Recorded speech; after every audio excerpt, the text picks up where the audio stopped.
Hello dear students, आज से मैं एक सीरीज़ स्टार्ट करने जा रहा हूँ। ये सीरीज़ फिजिक्स के न्यूमेरिकल्स को लेके है।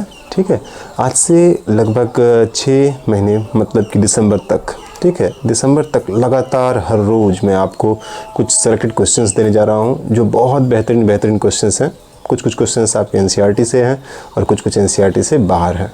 ठीक है, ये सारे क्वेश्चंस बहुत इंपॉर्टेंट हैं जेईई मेन को लेके और नीट को लेके भी। ठीक है, क्योंकि क्वेश्चंस के कॉन्सेप्ट्स जो होते हैं वो आपको नीट में आता है। नीट में काफ़ी सिंपल क्वेश्चन आते हैं, तो उनके लिए नीट के लिए मैं आपको कुछ ऑब्जेक्टिव्स भी दूंगा। ठीक है, तो ये क्वेश्चंस जो न्यूमेरिकल्स अभी चलेंगे वो तो चलना ही है। ठीक है, न्यूमेरिकल्स तो रहेगा ही रहेगा क्योंकि वो भी इंपॉर्टेंट है, बहुत इंपॉर्टेंट है। ठीक है, और साथ साथ मैं कुछ ऑब्जेक्टिव भी दूंगा।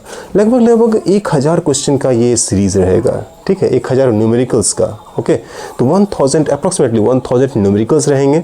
ओके, 11 12 दोनों से मिला के, और साथ ही साथ कुछ ऑब्जेक्टिव क्वेश्चंस भी रहेंगे। ठीक है, तो ऑब्जेक्टिव क्वेश्चंस और न्यूमेरिकल्स इन दोनों को लेके ये सीरीज चलेगा। ठीक है, तो इसमें आपको बहुत इंपॉर्टेंट क्वेश्चंस मिलने जा रहे हैं, बहुत इंपॉर्टेंट हैं जेईई मेंस के लिए। और ये ध्यान रखिएगा, अगर ये क्वेश्चन आप कर लेते हैं, लगभग 1000 क्वेश्चन अगर आप कर लेते हैं, तो इससे आपका जेईई मेन लगभग क्वेश्चंस आपका जेईई मेन में आ जाएगा। ठीक है, तो चलिए इस 6 मंथ की सीरीज़ में देखते हैं आज से क्वेश्चन। ओके, स्टार्ट करते हैं। सीरीज का पहला क्वेश्चन मैं स्टार्ट कर रहा हूँ 12th से।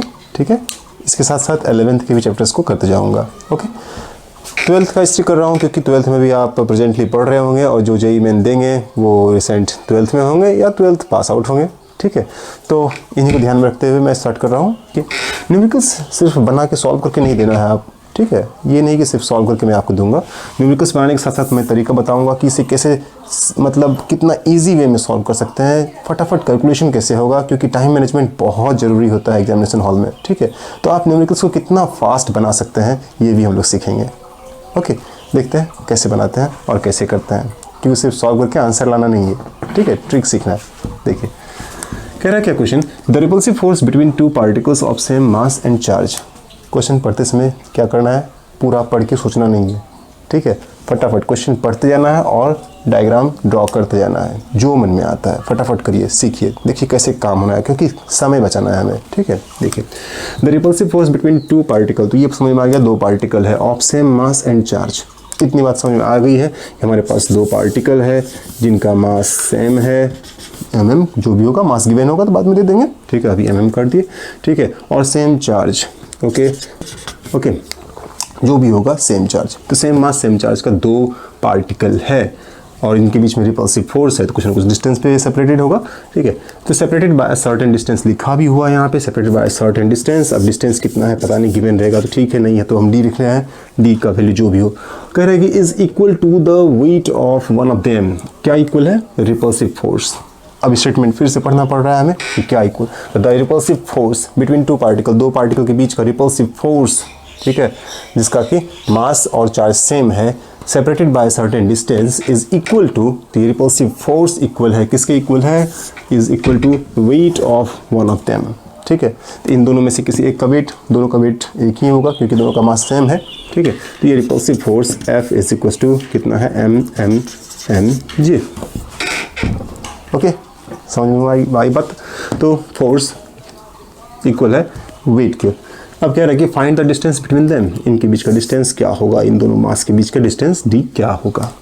ठीक है, फॉर्मूला लगाते हैं हम लोग कूलम्स लॉ का। क्या है फॉर्मूला फोर्स के लिए, F is equal to K Q1 Q2 Q square कर दे डायरेक्ट। ठीक है, फटाफट करना पड़ेगा, ये बार बार स्टेप बाय स्टेप नहीं करना है, 12th बोर्ड नहीं देने जाना है। ठीक है, K Q square upon distance D का स्क्वायर। ओके, R होता तो R स्क्वायर। ठीक है, तो F is equal to K Q1 Q2 upon R square, और ये फोर्स इक्वल है किसके, mg के। डायरेक्ट लिखिए आप यहाँ पे। ओके, वेट नहीं करना है, हमें निकालना क्या है, डिस्टेंस चाहिए, फाइंड करना है क्या, डिस्टेंस। तो डिस्टेंस डी स्क्वायर इधर रख सकते हैं आप, इसको इस साइड लाते हैं तो ये ऊपर आएगा, mg नीचे चला आएगा, तो के क्यू स्क्वायर अपॉन mg, तो डी स्क्वायर का फॉर्मूला हो जाएगा के क्यू स्क्वायर अपॉन mg। अब के Q square upon mg formula नहीं लिखिएगा।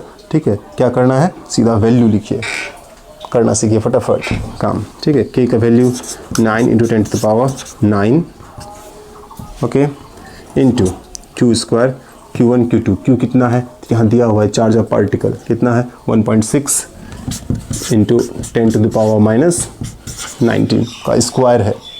ओके, स्क्वायर है तो 1.6 इंटू 10⁻⁻19 दो बार कुलम्ब में upon Q square upon square यहाँ चला गया है, mg यहाँ है mg, तो मास ऑफ पार्टिकल यहाँ गिवन है m कितना 1.6 इंटू 10⁻⁻27 kg। ओके, इंटू जी का वैल्यू आप ऐसे भी 10 लेते हैं, गिवन भी है, क्वेश्चन में गिवन है तो 10 ही ले लेंगे। ओके, ऐसे भी कैलकुलेशन करते समय 9.8 लेने के एग्जैक्ट लेने की जरूरत नहीं है, 10 लेके ही काम किया करेंगे। ठीक है, देखिए अब कैलकुलेशन कैसे करना है फटाफट। ओके, 1.6 संयोग से एक ही नंबर है, कट, उसके बाद पावर 10 का पावर जो होता है वो ध्यान रखना होता है, बहुत ज़रूरी होता है। ठीक है, क्या कि ये नेगेटिव पावर, यहाँ भी नेगेटिव पावर, ये 27 और ये 19। ओके, तो 27 और 19 कट करिए, कितना बच रहा है, ऊपर नीचे जहाँ भी बच रहा लिख लीजिए, यहाँ पे बचेगा कितना 8। ठीक है, 10⁻⁻8 बच रहा है अपने पास। ओके, अब 10⁻⁻8 और यहाँ पे 10⁻⁻19 और एक यहाँ पे है 10⁻1, ये भी ध्यान रखिएगा। ठीक है, यहाँ पे 10.9, तो ये 9 और 19 तो फिनिश कर देते हैं, तो -10 बच रहा है अपने पास, है ना। और यहाँ पे अगर देखते हैं 10⁻⁻8 और +1। ओके, 10⁻⁻8 और +1 ये हो गया 10⁻⁻7 और -7 और 10⁻⁻3 बच जाएगा अपने पास, क्योंकि -10 है, तो 10⁻⁻10 10⁻⁻8 कैंसिल हो गया, -2 और 1 यहाँ से -3, ऐसे भी किसी भी तरह से, तो 10⁻⁻3 अपने पास पावर बच रहा है ऊपर में। अब है क्या डी स्क्वायर है, हमें फाइंड करना है क्या डी, तो ये स्क्वायर इधर जाके रूट में आएगा। ठीक है, स्क्वायर रूट, तो स्क्वायर रूट में 9 तो हम बाहर निकाल सकते हैं।